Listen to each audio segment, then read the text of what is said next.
Hi hello ನಮಸ್ತೆ friends, welcome back to my channel. ಎಲ್ಲರೂ ಹೇಗಿದ್ದೀರಾ? ಎಲ್ಲರೂ ಚೆನ್ನಾಗಿದ್ದೀರಾ ಅಂದ್ಕೊಂಡು ಇವತ್ತಿನ ಒಂದು ಸ್ಪೆಷಲ್ ಮಶ್ರೂಮ್ ಬಿರಿಯಾನಿನ ಮಾಡೋದು ಹೇಗಂತ ತೋರಿಸ್ತಾ ಇದ್ದೀನಿ. ಇವಾಗ ಮಶ್ರೂಮ್ ಬಿರಿಯಾನಿ ತುಂಬ ಫೇಮಸ್ ಎಲ್ಲ ಕಡೆನೂ.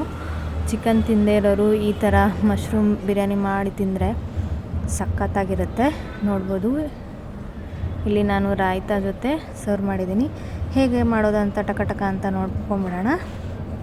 ನಾನಿಲ್ಲಿ ಮಾರ್ಕೆಟಲ್ಲಿ ಸಿಗೋ ಪ್ಯಾಕೆಟ್ ಮಶ್ರೂಮ್ನ ತೊಗೊಂಬಂದಿದ್ದೀನಿ. ಇದು ವೈಟ್ ಬಟನ್ ಮಶ್ರೂಮ್ ಅಂತ ಇದು. ಈ ಥರ ಮಶ್ರೂಮಲ್ಲೇ ಮಾಡಿದ್ರೆ ಬಿರಿಯಾನಿ ಸಖತ್ತಾಗಿರುತ್ತೆ. ಇನ್ನೊಂದು ಬ್ರೌನ್ ಕಲರ್ ಬರುತ್ತೆ, ಅದು ಅಷ್ಟೊಂದು ಟೇಸ್ಟ್ ಆಗಿರಲ್ಲ. ಆಲ್ಮೋಸ್ಟ್ ಎಲ್ಲರೂ ಇದೇ ಮಶ್ರೂಮ್ನ ಎಲ್ಲದಕ್ಕೂ ಬೆಳೆಸ್ತಾರೆ. ಇದು ಕ್ಲೀನ್ ಮಾಡ್ಕೊಳ್ಳೋದು ತುಂಬ ಅವಶ್ಯಕತೆ, ಅಂದರೆ ತುಂಬ ಇಂಪಾರ್ಟೆಂಟು. ಯಾವ ರೀತಿ ಕ್ಲೀನ್ ಮಾಡೋದು ನಾನು ಇಲ್ಲಿ ತೋರಿಸ್ತಾ ಇದ್ದೀನಿ. ಈ ಥರ ಒಂದು ತೆಳುವಾದ ಪದರನ ತೆಗೆದುಕೋಬೇಕಾಗತ್ತೆ. ನೋಡ್ಬೋದು, ನಾನು ಇಲ್ಲಿ ತೆಗಿತಾ ಇದ್ದೀನಿ, ವಿಡಿಯೋದಲ್ಲಿ ತೋರಿಸ್ತಾ ಇದ್ದೇನೆ. ಈ ಥರನೇ ಮಶ್ರೂಮ್ನ ಕ್ಲೀನ್ ಮಾಡ್ಕೋಬೇಕು. ಇದು ತುಂಬ ಇಂಪಾರ್ಟೆಂಟ್ ಸ್ಟೆಪ್ಪು. ಈ ರೀತಿ ದಂಟು ತುಂಬ ಉದ್ದ ಇದ್ದರೆ ಅದನ್ನು ಸ್ವಲ್ಪ ಕಟ್ ಮಾಡ್ಕೊಳ್ಳಿ. ತುಂಬ ದಪ್ಪ ಮಶ್ರೂಮ್ ಇದ್ದರೆ ಅದರಲ್ಲಿ ಒಂದರಲ್ಲಿ 4 ಪೀಸ್ ಮಾಡ್ಕೋಬಹುದು. ನಿಮ್ಮ ಅನುಕೂಲ ತಕ್ಕಂಗೆ ಮಾಡ್ಕೊಳ್ಳಿ. ತುಂಬ ಚಿಕ್ಕದಿದ್ದರೆ ಒಂದರಲ್ಲಿ 2 ಸ್ಲೈಸ್ ಮಾಡಿಕೊಂಡ್ರೆ ಸಾಕು. ನೋಡ್ಬೋದು, ಈ ಥರ ಎಲ್ಲನೂ ಸಿಪ್ಪೆ ಬಿಡಿಸ್ಕೊಂಡ ಥರ ತೆಗೆದು ಕಟ್ ಮಾಡ್ಕೊಂಡು ಇಟ್ಕೊಳ್ಳಿ. ಮಶ್ರೂಮು ತುಂಬ ಒಳ್ಳೆಯದು. ಡಯಟ್ ಮಾಡೋರು ತುಂಬ ಯೂಸ್ ಮಾಡ್ತಾರೆ. ಇವಾಗ ಅದು ಮಶ್ರೂಮು ಟ್ರೆಂಡ್ ಆಗಿಬಿಟ್ಟಿದೆ. ಎಲ್ಲಿ ನೋಡೋದ್ರಲ್ಲಿ ಮಶ್ರೂಮ್ ಬಿರಿಯಾನಿ, ಮಶ್ರೂಮ್ ಕಬಾಬು, ಆ ಥರ ಮಶ್ರೂಮ್ ಐಟಮ್ಗಳು ತುಂಬ ಜಾಸ್ತಿ ನೋಡ್ತೀವಿ ನಾವು ಹೊರಗಡೆ. ಆದರೆ ಮನೇಲಿ ಮಾಡೋದು ಮಾಡೋಕ್ಕಾಗುತ್ತೋ ಇಲ್ಲೋ ಅಂತ ಅಂದ್ಕೊಂಡಿರ್ತಾರೆ. ಇದು ತುಂಬ ಈಸಿ ಮಾಡೋದು. ಈಗ ನಾನೆಲ್ಲ ಕಟ್ ಮಾಡಿ ಇಟ್ಕೊಂಡಿದ್ದೀನಿ. ಒಂದು ಮಿಕ್ಸರ್ ಜಾರಲ್ಲಿ ಕರಿಬೇವು, ಒಂದು ಹಾಫ್ ಈರುಳ್ಳಿ ಮತ್ತು ಒಂದು ಚಿಕ್ಕ ಪೀಸು ಹಸಿ ಕೊಬ್ಬರಿ, 4 ಮೆಣಸಿನ್ಕಾಯಿ ಮತ್ತು ಶುಂಠಿ ಬೆಳ್ಳುಳ್ಳಿ ಸ್ವಲ್ಪ, ಆಮೇಲೆ 1 ಹಿಡಿಯಷ್ಟು ಕೊತ್ತಂಬರಿ ಹಾಕೊಂಡ್ಬಿಟ್ಟು ಸ್ವಲ್ಪ ನೀರು ಬೆರೆಸಿ ಪೇಸ್ಟ್ ಮಾಡ್ಕೊಂಡಿದ್ದೀನಿ. ಇಲ್ಲಿ 1.5 ಮೀಡಿಯಮ್ ಸೈಜ್ ಈರುಳ್ಳಿ, 1 ಮೀಡಿಯಮ್ ಸೈಜ್ ಟೊಮೆಟೊ ಕಟ್ ಮಾಡಿ ಇಟ್ಕೊಂಡಿದ್ದೀನಿ. ಈ ಮಶ್ರೂಮ್ನ ಕ್ಲೀನ್ ಮಾಡಿದ ತಕ್ಷಣ ಒಂದ್ಸಲಿ ವಾಶ್ ಮಾಡ್ಕೊಂಬಿಡಿ. ವಾಶ್ ಮಾಡಿಕೊಂಡು ಈ ಥರ ಉಪ್ಪು ನೀರೇನು ಹಾಕೋದು ಬೇಡ, ಮಾಮೂಲಿ ನೀರಲ್ಲೇ ತೊಳೆದ್ರೆ ಸಾಕು. ನೀವು ಯಾವುದರಲ್ಲಿ ಬಿರಿಯಾನಿ ಮಾಡ್ತಾಯಿದ್ದೀರಾ, ಅಕ್ಕಿ ಯಾವ್ದು ಅಕ್ಕಿ ಬೇಕಾದರೂ ತೊಗೋಬೋದು. ಇಲ್ಲಿ ನಾನು 3 ಕಪ್ ಅಕ್ಕಿ ಮಾಡ್ತಾಯಿದ್ದೀನಿ. ಅದರಲ್ಲಿ 2.5 ಕಪ್ಪು ಸೋನಾ ಮೊಸರಿ, ಒಂದು ಅರ್ಧ ಕಪ್ಪು ಬಾಸ್ಮತಿ ರೈಸ್ ಅಥವಾ ಬಿರಿಯಾನಿ ರೈಸ್ ಇಲ್ಲಿ ತೊಗೊಂಡಿದ್ದೀನಿ. ಬಿರಿಯಾನಿ ರೈಸು ತುಂಬ ಆಪ್ಷನಲ್ಲು, ನಿಮ್ಮ ಕಡೆ ಇಲ್ಲ ಅಂದರೆ ಪರವಾಗಿಲ್ಲ, ಸ್ಕಿಪ್ ಮಾಡ್ಬೋದು. ಈ ಥರ ಸ್ಟಾರ್ಚ್ ಎಲ್ಲ ತೆಗೆದ್ಬಿಟ್ಟು ತೊಳೆದು ಇಟ್ಕೊಂಡಿದ್ದೀನಿ. ಹಾಗೆ ಇವಾಗ ಬಿರಿಯಾನಿ ಮಾಡೋಕ್ಕೆ ಇನ್ನೂ ಏನೇನು ಬೇಕು ಅಂತ ಮಾಡ್ತಾನೆ ನೋಡೋಣ. ಇವಾಗ ಒಂದು ಕುಕ್ಕರಲ್ಲಿ ನಾನು 4-5 ಟೇಬಲ್ ಸ್ಪೂನ್ ಅಡುಗೆ ಎಣ್ಣೆ ಹಾಕಿದ್ದೀನಿ ಮತ್ತು 2 ಪಲಾವ್ ಎಲೆ ಹಾಕಿದ್ದೀನಿ. ಇದು ಆಪ್ಷನಲ್ಲು, ಒಬ್ಬೊಬ್ಬರು ಬಿರಿಯಾನಿಗೆ ಪಲಾವ್ ಎಲೆ ಯೂಸ್ ಮಾಡಲ್ಲ.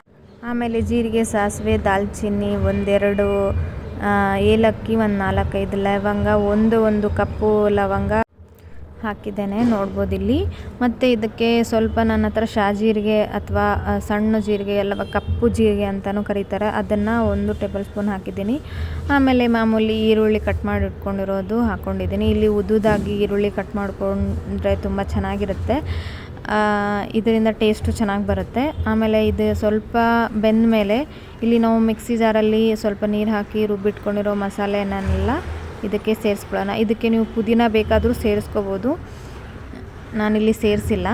ನೋಡ್ಬೋದು, ಹೀಗೆ ಇದರಲ್ಲಿ ನೀರಿನ ಅಂಶ ಎಲ್ಲ ಹೋಗೋವರೆಗೂ ಚೆನ್ನಾಗಿ ಸ್ವಲ್ಪ ಫ್ರೈ ಮಾಡ್ಕೊಳ್ಳಿ. ಆಮೇಲೆ ಮಶ್ರೂಮ್ ಹಾಕ್ಕೊಂಡು ಈ ಮಶ್ರೂಮು ಈ ಎಣ್ಣೆಯಲ್ಲಿ ಫ್ರೈ ಆಗೋ ಥರ ಆಗಬೇಕು. ಬೇಗನೆ ಎಲ್ಲ ಐಟಮ್ನ ಹಾಕಬೇಡಿ. ಇದನ್ನು ಹಾಕಿದ್ಮೇಲೆ ಅಟ್ಲೀಸ್ಟ್ ಒಂದು 3 to 4 ಮಿನಿಟ್ಸ್ ಇದನ್ನು ಫ್ರೈ ಮಾಡ್ಕೊತಾನೆ ಇರಬೇಕು. ಹಾಗೆ ಕೈ ಆಡಿಸ್ಕೊಂಡು 1 ನಿಮಿಷಗಳ ಕಾಲ ಮುಚ್ಚಿಬಿಟ್ಟು ಇದನ್ನು ಫ್ರೈ ಅಂದರೆ ಕುದಿಸ್ಕೊಳ್ಳೋ ಥರ ಮಾಡ್ಕೊಳ್ಳಿ. ಆಮೇಲೆ ಒಂದಿಷ್ಟು ಚಿಟಿಕೆ ಅರಿಶಿನ, ಉಪ್ಪು ಮತ್ತು ನಾನಿಲ್ಲಿ ಬಿರಿಯಾನಿ ಮಸಾಲೆಗೆ ತೇಜು ಬಿರಿಯಾನಿ ಚಿಕನ್ ಮತ್ತು ಮಟನ್ ಬಿರಿಯಾನಿ ಪೌಡರ್ನ ಯೂಸ್ ಮಾಡ್ತಾಯಿದ್ದೀನಿ. ಇದನ್ನು 2 ಟೇಬಲ್ ಸ್ಪೂನ್ ಹಾಕ್ಕೊಂಡಿದ್ದೀನಿ. ನಿಮ್ಗೆ ಯಾವ ಸಿಗುತ್ತೆ ಬಿರಿಯಾನಿ ಪೌಡ್ರು, ಅದನ್ನು ನೀವು ಯೂಸ್ ಮಾಡ್ಕೋಬೋದು. ಯಾವುದು ಬಿರಿಯಾನಿ ಪೌಡ್ರ್ ಇಲ್ಲ ಅಂದರೆ ಬರೀ ಗರಂ ಮಸಾಲನೂ ಹಾಕೋಬೋದು. ಆಮೇಲೆ ಇವಾಗ ನಾನು ಕಟ್ ಮಾಡಿ ಇಟ್ಕೊಂಡು ಟೊಮೆಟೊನ ಹಾಕ್ಕೊತಾ ಇದ್ದೀನಿ. ನಾಟಿ ಟೊಮೆಟೊ ಇದ್ದರೆ ಒಂದೇ ಹಾಕ್ಕೊಳ್ಳಿ, ಇಲ್ಲ ಫಾರಮ್ ಟೊಮೆಟೊ ಆದರೆ 2 ಹಾಕ್ಕೊಳ್ಳಿ, ಮೀಡಿಯಮ್ ಸೈಜು. ನೋಡ್ಬೋದು, ಇವಾಗ ಚೆನ್ನಾಗಿ ಮಿಕ್ಸ್ ಮಾಡಿ. ಇವಾಗ ಇದು ತುಂಬ ಇಂಪಾರ್ಟೆಂಟು, ಮೊಸರು ಹಾಕ್ಕೊಳ್ಳೋದು. ಇಲ್ಲಿ ಒಂದು 4-5 ಟೇಬಲ್ ಸ್ಪೂನ್ ಆಗೋವಷ್ಟು ನಾನು ಮೊಸರನ್ನ ಹಾಕ್ಕೊಂಡಿದ್ದೀನಿ. ಮೊಸರು ಹಾಕ್ಕೊಂಡ ತಕ್ಷಣ ಮಿಕ್ಸ್ ಮಾಡಿಬಿಟ್ಟು ಅಕ್ಕಿನ ಸೇರಿಸ್ಬೇಡಿ. ತುಂಬ ಮೊಸರು ಹಾಕಿದ್ಮೇಲೆ ತುಂಬ ಕಾಯಿಸಬೇಡಿ. ಇವಾಗ ನೋಡ್ಬೋದು ನೀವು, ಅಕ್ಕಿ ಹಾಕಿದ್ದೀನಿ, ನಾನು ತೊಳೆದು ಇಟ್ಕೊಂಡಿದ್ದೆ ಮುಂಚೆನೇ. ಇವಾಗ ಎಲ್ಲ ಚೆನ್ನಾಗಿ ಮಿಕ್ಸ್ ಮಾಡ್ಕೊಳ್ಳಿ ಮೇಲೆ ಕೆಳಗಡೆ. ಇವಾಗ ನಾವು ಅಕ್ಕಿ ಯಾವುದು ಲೋಟದಲ್ಲಿ ಅಳತೆ ತೊಗೊಂಡಿದ್ವಲ್ಲ ಅದೇ ಲೋಟದಲ್ಲಿ 1 ಲೋಟಕ್ಕೆ 2 ಲೋಟ ನೀರನ್ನ ಅಂತೆ ನಾನು 3 ಲೋಟ ತೊಗೊಂಡಿದ್ನಲ್ಲ 6 ಲೋಟ ನೀರನ್ನ ಹಾಕ್ಕೊಂಡಿದ್ದೀನಿ. ಆಮೇಲೆ ಚೆನ್ನಾಗಿ ಮಿಕ್ಸ್ ಮಾಡ್ಕೊಳ್ಳಿ. ಇದಕ್ಕೆ ಉಪ್ಪು ನೋಡ್ಕೊಳ್ಳಿ, ಉಪ್ಪು ಕಡಿಮೆ ಇದ್ದರೆ ಹಾಕ್ಕೊಳ್ಳಿ. ನನಗೆ ಸ್ವಲ್ಪ ಕಡಿಮೆ ಅನ್ನಿಸ್ತು, ಅದಕ್ಕೆ ನಾನು ಸ್ವಲ್ಪ ಹಾಕ್ಕೊಂಡಿದ್ದೀನಿ. ಇದು ಸಡನ್ನಾಗಿ ಮುಚ್ಚಳ ಮುಚ್ಚಬೇಡಿ, ಇದು ಚೆನ್ನಾಗಿ ಕುದಿ ಬರಬೇಕು, ಆಮೇಲೆ ಮುಚ್ಚಳ ಮುಚ್ಚಿ. ಇಲ್ಲ ಅಂದರೆ ಮಶ್ರೂಮ್ ಮೇಲೆ ರೈಸ್ ಕೆಳಗಡೆ ಆ ರೀತಿ ಆಗಿಬಿಡುತ್ತೆ. ಇದು ಈ ರೀತಿ ಕುದಿ ಬರೋವರೆಗೂ ಮೇಲಿನ ಲಿಡ್ ಮುಚ್ಚಬೇಡಿ. ಆಮೇಲೆ 2 ವಿಸಿಲ್ನ ಹಾಕಿದರೆ ಸಾಕು, ಯಾಕಂದರೆ ನಾವು ಮುಂಚೆನೇ ಕುದಿಸಿರ್ತೀವಿ. ನೋಡ್ಬೋದು ನೀವು ಎಷ್ಟು ಚೆನ್ನಾಗಿ ಬಂದಿದೆ ನಮ್ಮ ಪಲಾವು. ಹೀಗೆ ನಾನು ನೆಕ್ಸ್ಟ್ ವೀಡಿಯೋದಲ್ಲಿ ಮಶ್ರೂಮ್ ಕಬಾಬ್ ತೋರಿಸ್ತೀನಿ ಹೇಗೆ ಮಾಡೋದು ಅಂತ. ನನ್ನ ಚಾನಲ್ನ ಇನ್ನೂ ಸಬ್ಸ್ಕ್ರೈಬ್ ಮಾಡಿಲ್ಲ ಅಂದರೆ ಪ್ಲೀಸ್ ಸಬ್ಸ್ಕ್ರೈಬ್ ಮಾಡಿ, ನನ್ನ ಚಾನಲ್ನ ಸಪೋರ್ಟ್ ಮಾಡಿ ಅಂತ ಕೇಳ್ಕೊತೀನಿ.